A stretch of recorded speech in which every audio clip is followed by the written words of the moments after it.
السلام علیکم ورحمۃ اللہ وبرکاتہ۔ الحمدللہ والصلاة والسلام علی رسول اللہ محمد وعلی آلہ واصحابہ اجمعین وعلی جمیع من تبعہم بإحسان الی یوم الدین، اما بعد۔ معزز و محترم سامعین اکرام، دینی اور اسلامی بھائیوں، آج ہمارے سامنے بہت ہی اہم موضوع ہے۔ موضوع یہ ہے کہ بڑے بڑے نقصانات اور بڑی بڑی پریشانیوں سے بچانے والی محمد الرسول اللہ صلی اللہ علیہ وسلم کی ایک اہم ترین نصیحت۔ وہ نصیحت اتنی اہم ہے کہ اگر آدمی زندگی میں اس کو یاد رکھے، اس پر عمل کرے، بہت بڑے بڑے نقصانات سے آدمی بچا رہے گا، بڑی بڑی پریشانیوں سے محفوظ رہے گا۔ لیکن اکثر لوگ اس نصیحت کو بھول جاتے ہیں۔ حدیث نمبر 4848 ہے، راوی حدیث ابو ہریرہ رضی اللہ تعالیٰ عنہ ہے، وہ بیان کرتے ہیں کہ ایک شخص نے محمد رسول اللہ صلی اللہ علیہ وسلم سے درخواست کی۔ یہی جو میں آپ کے سامنے سوال پیش کیا، جو موضوع میں نے پیش کیا، بڑی بڑی مشکلات، بڑے بڑے نقصانات اور بڑی بڑی پریشانیوں سے بچانے والی کوئی نصیحت مجھے کر دیجئے۔ ایک شخص نے محمد رسول اللہ صلی اللہ علیہ وسلم سے کہا کہ اللہ کے پیغمبر، مجھے کوئی خاص وصیت کر دیجئے، کوئی خاص نصیحت کر دیجئے۔ آپ صلی اللہ علیہ وسلم نے جواب میں چھوٹا سا جملہ بیان کیا۔ آپ نے جواب میں کیا کہا؟ وصیت میں آپ نے صرف اتنا کہا، لا تغضب، غصہ مت ہوا کرو۔ پھر اس نے کہا کوئی اور نصیحت کر دیجئے، کچھ اور وصیت کر دیجئے۔ آپ نے کہا لا تغضب، غصہ مت کیا کرو۔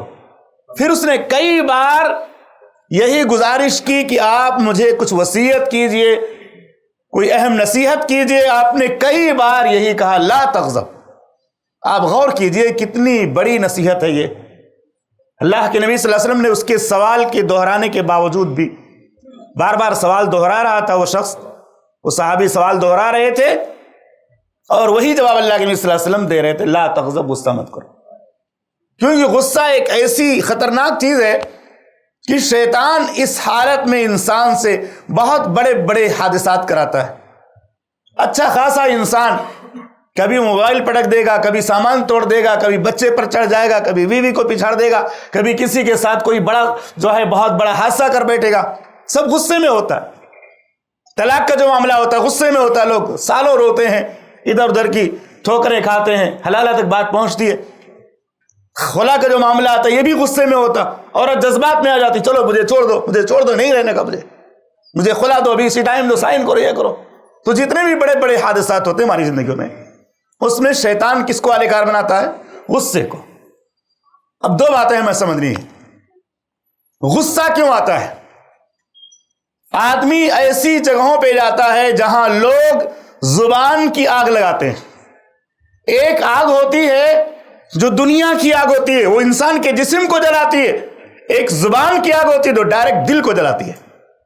زبان سے جو شعلہ نکلتا ہے نا، وہ ڈائریکٹ کتنے دلوں کو زخمی کر دیتا ہے۔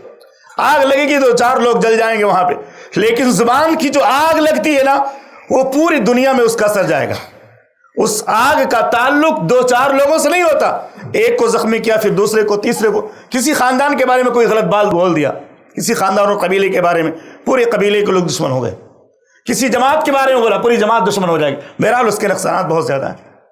تو آدمی کہیں بھی رہے اور کہیں بھی جائے، اسے اس بات کا لحاظ کرنا چاہیے کہ جہاں بد زبان لوگ ہیں، بدتمیز لوگ ہیں، الٹی سیدھی باتیں بولنے والے، لڑانے والے، بہت زیادہ ایک دوسرے کا مذاق اڑانے والے، وہاں آدمی نہ جائے۔ وہ آدمی جائے گا تو ان کی وجہ سے وہ وہاں بھی وہ اس گناہ میں شریک ہو جائے گا، اور کبھی وہ اس میں شریک ہو کر کے اپنا بھی نقصان کر بیٹھے گا۔ اسی طرح آدمی جب بھی کوئی بات بولے تو سوچ لے کہ اس بات کا انجام کیا ہوگا۔ اللہ کے نبی صلی اللہ علیہ وسلم نے فرمایا، جو کوئی اللہ پر اور آخرت کے دن پر ایمان رکھتا ہو، اسے چاہیے کہ اچھی بات بولے یا خاموش رہے۔ تو یہ 2 بنیادی چیزیں میں بتا رہا ہوں، بہت ساری باتیں، کہ آدمی غلط جگہوں پہ نہ بیٹھے، غلط مجلسوں میں نہ بیٹھے، بد زبان لوگوں کے ساتھ نہ بیٹھے، اور اپنی زبان کو قابو میں رکھے۔ کسی سے بات کرے تو سوچے کہ میں کیا بول رہا ہوں۔ دوسرا مرحلہ ہے کہ غصہ آ جائے تو کیا کرنا چاہیے۔ فوری تدابیر اس کی کیا ہے؟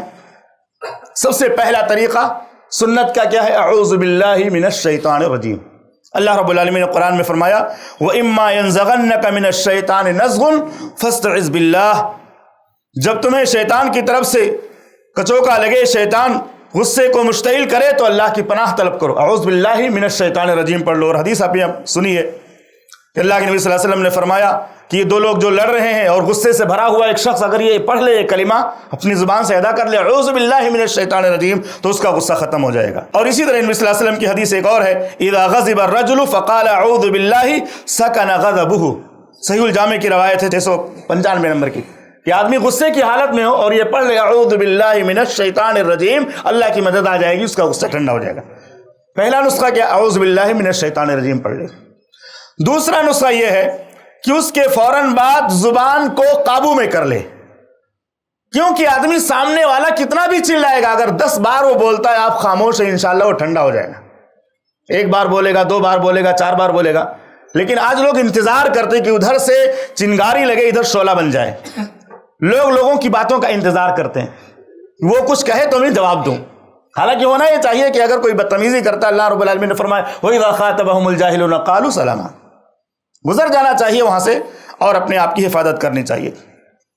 اللہ کے نبی صلی اللہ علیہ وسلم کی حدیث ہے اذا غضب احدکم فلیسکت، جب کسی کو بہت غصہ آ جائے تو غصے کے عالم میں وہ خاموش ہو جائے، اپنے آپ کو قابو کرے، زبان کو کنٹرول میں کرے، کیونکہ زبان کو جب کنٹرول میں نہیں کرے گا تو گالی گلوچ کرے گا، جھوٹے الزامات لگائے گا، بہت ساری راز کی باتیں کھول دے گا، بہت ساری باتیں لوگوں کے بارے میں بیان کرے گا۔ نمبر 3، اپنی حالت تبدیل کر لے۔ تیسرا نسخہ کہ آدمی کو جب غصہ آئے تو اپنی حالت چینج کر لے۔ اللہ کے نبی صلی اللہ علیہ وسلم کی حدیث ہے اذا غضب احدکم وهو قائم فلیجلس، کوئی آدمی کھڑا ہے غصے سے تنتنا رہا ہے تو اس کو چاہیے بیٹھ جائے، یا اگر کوئی آس پاس میں ہے تو اس کو پکڑ کر بٹھا دے۔ غصہ اگر ہے، کھڑا ہے تو اس کو بیٹھ جانا چاہیے، اور اگر وہ بیٹھنے سے غصہ کم ہو جائے تو ٹھیک ہے، ورنہ وہ لیٹ جائے۔ اس حدیث کو بھی علامہ البانی رحمہ اللہ نے صحیح ابو داؤد میں نقل کیا۔ اور چوتھی چیز یہ بھی مشہور ہے لیکن حدیث ضعیف ہے، وہ یہ کہ ایک حدیث آتی ہے نبی صلی اللہ علیہ وسلم کی طرف لوگوں نے منسوب کیا کہ جب کسی کو غصہ آئے تو چاہیے کہ وہ وضو کر لے، لیکن وضو کی جو روایت ہے اسے علامہ البانی رحمہ اللہ نے ضعیف قرار دیا، اس لیے یہ حدیث تو نہیں کہا جائے گا۔ اہل علم نے لکھا ہے کہ غصہ کے وقت ٹھنڈا پانی پی لینا بھی مفید ہے، آدمی پانی پی لے گا تو اس کے اندر جو گرمی اور حرارت ہے وہ کم ہو جائے گی۔ پانچویں چیز، یہ آخری بات ہے، پانچویں چیز کہ آدمی کو غصہ جب آئے تو وہ جگہ تبدیل کر دے، نکل جائے وہاں سے، سامنے والا غصہ کر رہا ہے وہاں سے آپ ہٹ جائیے، انشاءاللہ غصہ کا معاملہ جو ہے ختم ہو جائے گا، سامنے والا چلا کر چیخ کر کے وہ خود خاموش ہو جائے گا۔ لیکن وہ جائے گا کہاں پہ؟ غصے کے عالم میں جائے تو کہاں جائے؟ ہمیں اس کے بارے میں علی رضی اللہ عنہ کی ایک سنت ملتی ہے، ان کا ایک طریقہ ملتا ہے کہ علی رضی اللہ تعالیٰ عنہ سے اور فاطمہ رضی اللہ تعالیٰ عنہ سے کچھ تکرار ہو گئی، دونوں میں، صحیح بخاری کی روایت، دونوں میں تکرار ہو گئی۔ اللہ کے نبی صلی اللہ علیہ وسلم علی رضی اللہ عنہ کے پاس آئے اور اپنی بیٹی سے پوچھا، فاطمہ رضی اللہ تعالیٰ عنہ سے پوچھا کہ علی کہاں ہیں؟ این ابن عم کے، این ابن عم کے، تو انہوں نے کہا میرے ان کے درمیان کچھ جھگڑا ہو گیا ہے اور وہ کہیں چلے گئے ہیں۔ اللہ کے نبی صلی اللہ علیہ وسلم نے کسی انسان سے کہا، کسی صحابی سے کہا جاؤ تلاش کر کے لاؤ۔